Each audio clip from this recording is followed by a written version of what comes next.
Olá, eu sou a professora Maria Aparecida, da disciplina de Ciências, e esta é uma aula para a turma do 7º ano A e 7º ano B.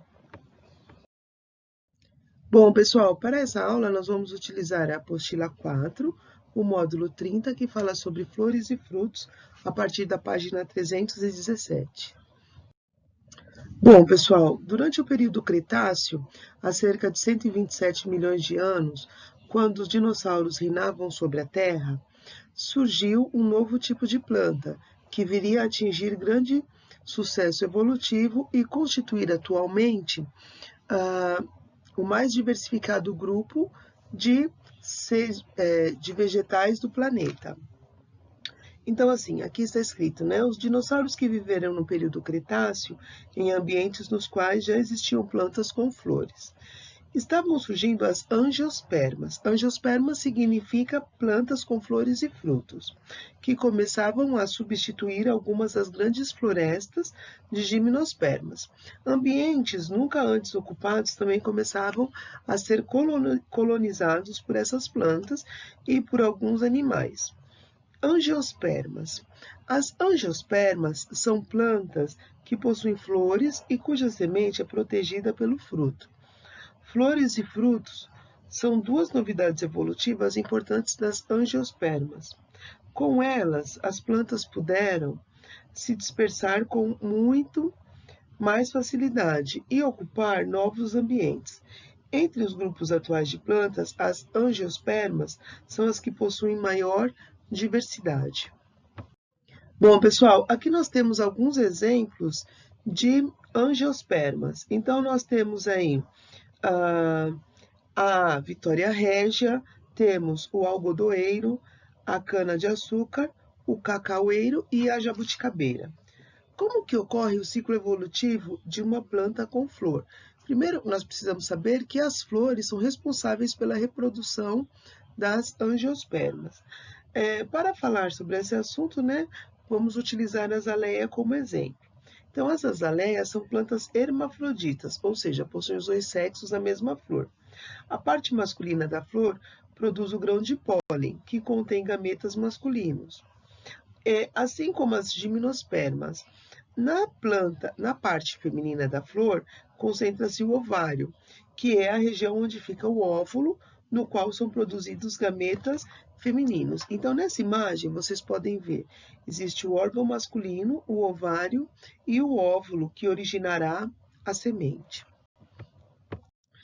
Bom, pessoal, quando os grãos de pólen são carregados até as partes femininas das flores, através da polinização, pode ocorrer a formação do tubo polínico e o encontro dos gametas masculino e feminino. E nesse encontro ocorre a fecundação. Com isso, forma-se o embrião no interior da semente, originada pelo desenvolvimento do óvulo. Em torno da semente cresce um envoltório a partir do ovário, que originará o fruto.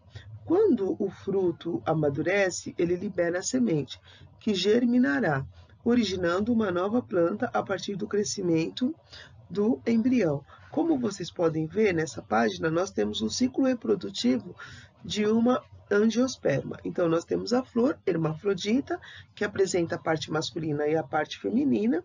Através de agentes polinizadores, esses grãos de pólen, eles caem no tubo polínico e irá fecundar o gameta feminino. Depois da fecundação, haverá a formação de um fruto com semente. Essa semente, se ela encontrar condições adequadas, irá germinar e dar origem a um novo vegetal. Bom, pessoal, aqui nós temos um exemplo, né, de como ocorreu a evolução conjunta de insetos e plantas. Então, no início, as angiospermas eram polinizadas pelo vento, assim como as gimnospermas. Com o passar do tempo, começou a estabelecer uma relação muito curiosa entre insetos, né, como besouros, borboletas e abelhas, e as flores das angiospermas. Esses animais, ao entrar em contato com várias flores em busca de alimento, acabavam transportando os grãos de pólen que ficavam presos em seu corpo de uma flor para outra. Assim, aumentavam a possibilidade de encontro entre os gametas, masculinos e femininos, das plantas.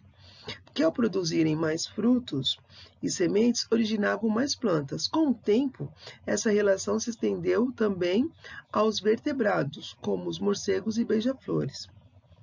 Foram selecionadas as flores que possuíam estruturas muito mais coloridas e cheirosas, além de nectários e que atraíam maior número de animais polinizadores.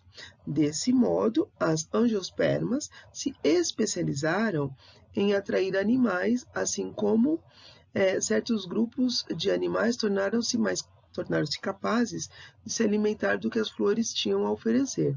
Por isso dizemos que muitas angiospermas e muitos animais evoluíram em conjunto. Tipos de flores. Bom, então há várias formas de classificar as flores. Uma delas é pelo sexo.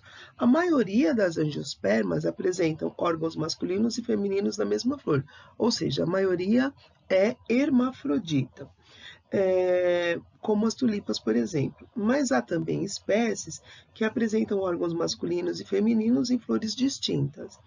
Em algumas espécies, as flores masculinas e femininas estão na mesma planta, como o pepino na melancia, na abóbora, enquanto outras espécies, as flores masculinas e femininas, estão em plantas diferentes, como o mamoeiro. Bom, além das flores que aparecem isoladas nos ramos das plantas, também existem flores que são encontradas agrupadas e são chamadas de inflorescências. Há vários tipos de inflorescências, algumas até parecem uma única flor, como é o caso do girassol e das margaridas, e outras parecem espécies de cacho, como é o caso da coroa de Cristo e da sibipiruna. Tipos de frutos e dispersão. Então, assim, a gente sabe que as angiospermas, elas apresentam a semente protegida pelo fruto. Angiosperma, semente não nua. Então, assim, o fruto originado a partir do ovário, nós podemos dizer que o fruto é o ovário desenvolvido da flor e que a semente é o óvulo fecundado. Bom, então, assim, esse fruto, ele vai proteger a semente e ajuda na dispersão, seja ela feita pelo vento, pela água ou principalmente pelos animais. O fruto foi uma novidade evolutiva que permitiram as angiospermas se dispersarem por quase todo o planeta. Então, aqui nós temos alguns exemplos de frutos, como, por exemplo, do trigo, nós temos aqui o dente de leão, temos também o mamão, que são frutos carnosos que servem de alimento, como o mamão, o abacate e a goiaba. O fruto é resultado do desenvolvimento do tecido que cresce em torno da semente. O fruto pode ser classificado de acordo com a parte que protege as sementes. Quando esse tecido do fruto é suculento, ele é chamado como carnoso. Exemplo, uva, goiaba, tomate, laranja, abóbora, mamão, melancia, entre outros. Bom, pessoal, já os frutos com envoltório mais fibroso são classificados como secos. Exemplo, plantas leguminosas como a soja, o feijão, a ervilha, o carrapicho e a tipuana. Existem ainda os pseudofrutos, que são aqueles que não são originados do ovário da flor, são originados de outras partes da flor, como, por exemplo, o caju e a maçã, o morango, o abacaxi. Percebam aqui nessa imagem do caju que essa parte comestível, na verdade, é o pedúnculo floral, enquanto que a semente mesmo, é a castanha. Então, a castanha é o fruto verdadeiro e a parte comestível é o pseudofruto.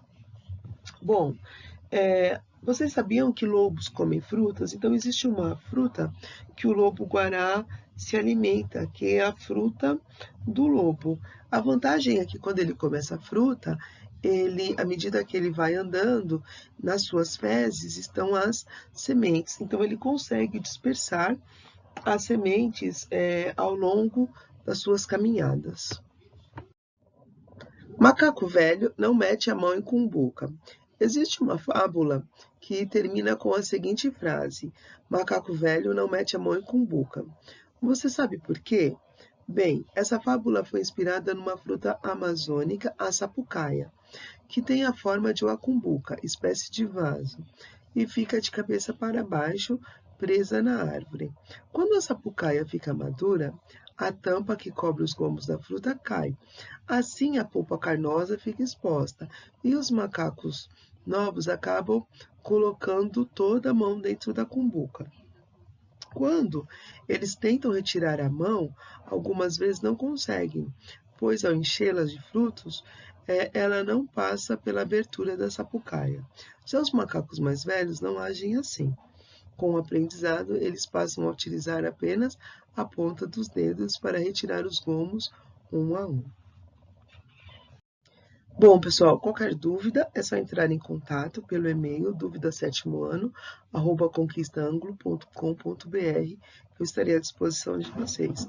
Muito obrigada e até a próxima aula.